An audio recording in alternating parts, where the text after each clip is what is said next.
Hey everyone, it's Matt C, and thanks for tuning in to another Driven Stories episode. So today I was trying to think about the first time I heard this idea that a story is a series of events leading to a conclusion, and or something similar to that. You know, there's various kind of iterations, but people are trying to get to at the idea that the ending is kind of the key factor in what makes you know differentiates the stories from just merely a series of events. And I was trying to think. Do you guys remember if you were around in like the late 2000s? There was some guy and he had like a podcast and it was called like Feathers and Pencils or something. You know, like one of those weird sort of names that was kind of cool in the late 2000s. Kind of hipstery, proto hipstery sort of. And I don't know, he's like some California guy, and he was basically like a motivational speaker for like people getting into concept art. You remember this guy? Like I took his class for like his one season kind of thing, and he's pretty cool. I think like he worked on like uh, boats or planes. It was like some DVD sequel to Cars before, for some reason, before they made the film sequels. I don't know. Anyway, it was weird. And he had some friend guy who said something just like that, who was like a script doctor sort of person. Anyway, how helpful was that explanation? Um, but so you can say it that way. You can say a story is a series of events leading to a conclusion. Um, Another way to say it, like in terms of actually making your own stories, is oh, sorry. Basically, you got to write, and a lot of people say this. You got to write your ending first, and to a lot of people that seems, I think, to like the postmodern experience, that sounds kind of heretical. Like you're really shutting down creativity in the explorative process when you write the ending first. I think it's because people are misunderstanding what writing the ending means. There's a lot of different ways to write the ending. So um, the intuitive meaning of that is put pen to paper and figure out the dialogue. You know, describe the scene. Uh, you know, actually put the words down. And that's not. I don't think that's at all what's meant by write your ending first, because every expert in storytelling that I've ever heard says you're writing your dialogue last. That comes after you do all the heavy lifting. Uh, Dialogue is just tinkering with details after you've set up the skeletal architecture, basically, of what's actually going on in the scene, what's the driving force, like what are the character conflicts, and how are they seeking to address their individual issues and the issues in the dialogue, and how does it get resolved with the climax and resolution.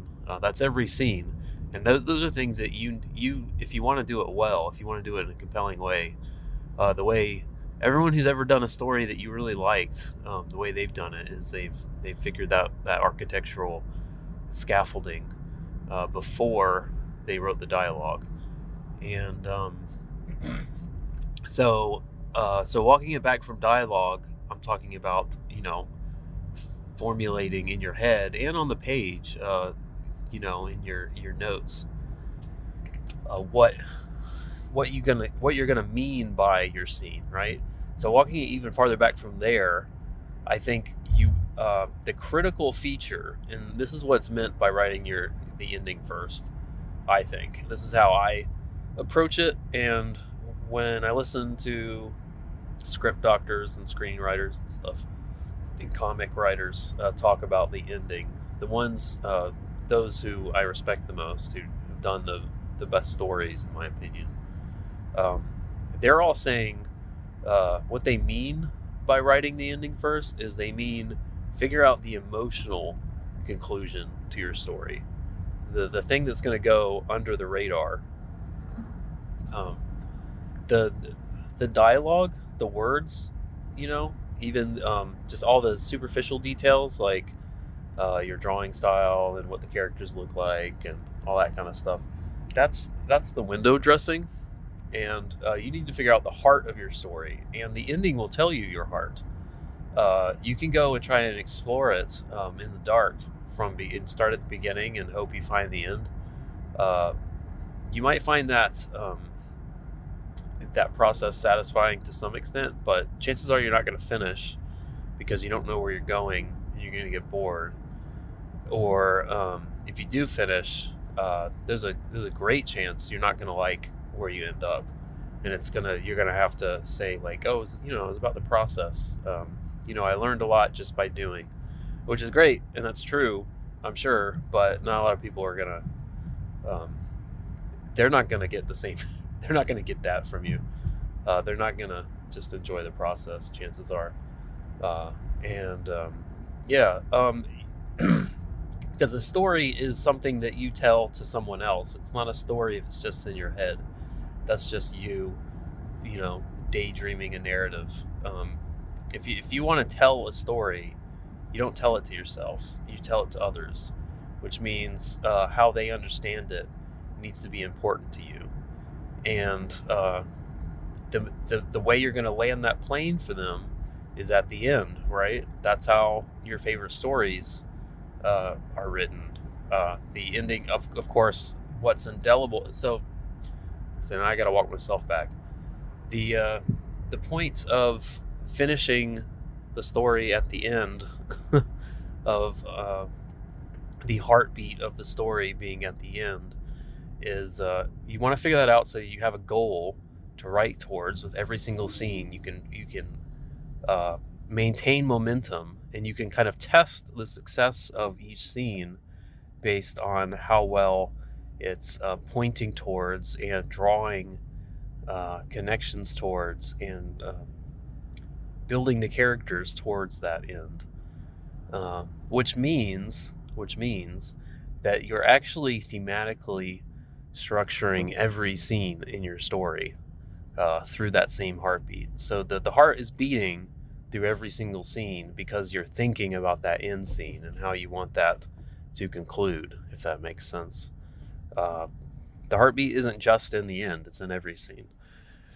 But you need to have that designing principle to be thinking about as you go along. So it's kind of a shorter kind of thesis today, but yeah, that's kind of my thoughts. It's pretty important to me.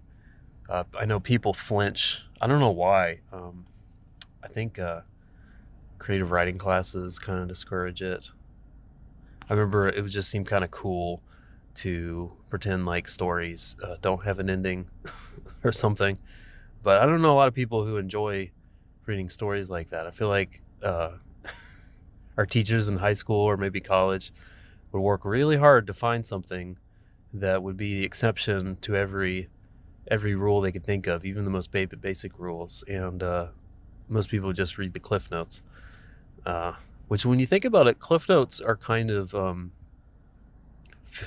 fixing problems that the stories themselves had. Cliff Notes is a story.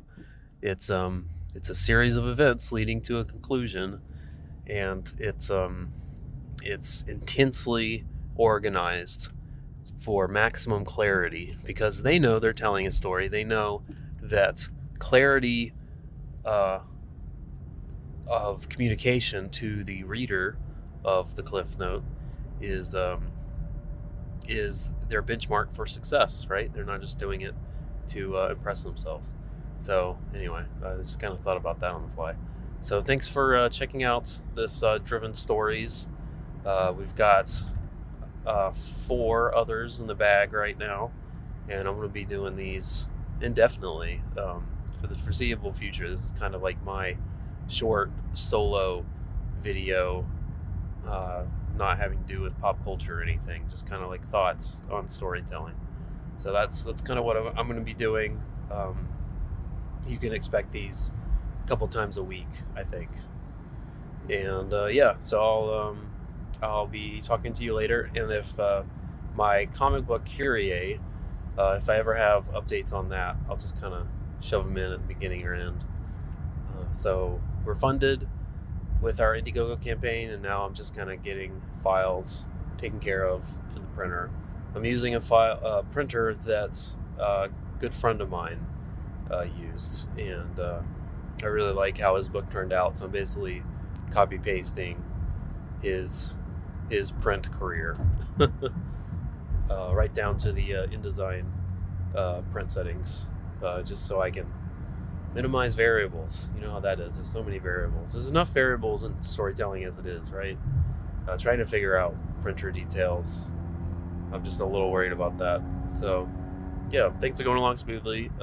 Keep you guys updated, and check the description for a link to the in-demand store. We switched the KYRIE campaign over to in-demand right now. It's just the basic, it's the book. It's going to be a gorgeous, nice book, but it's not going to be signed or anything. That was just for the campaign.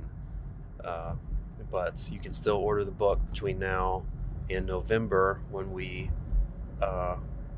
actually fulfill orders on everything.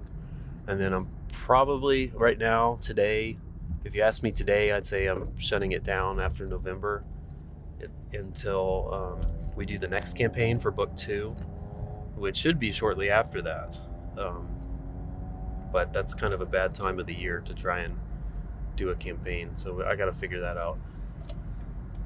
But yeah, so check out the description for that link. Give my comic a peruse and let me know what you think, and I'll talk to you guys later. Thanks. Bye.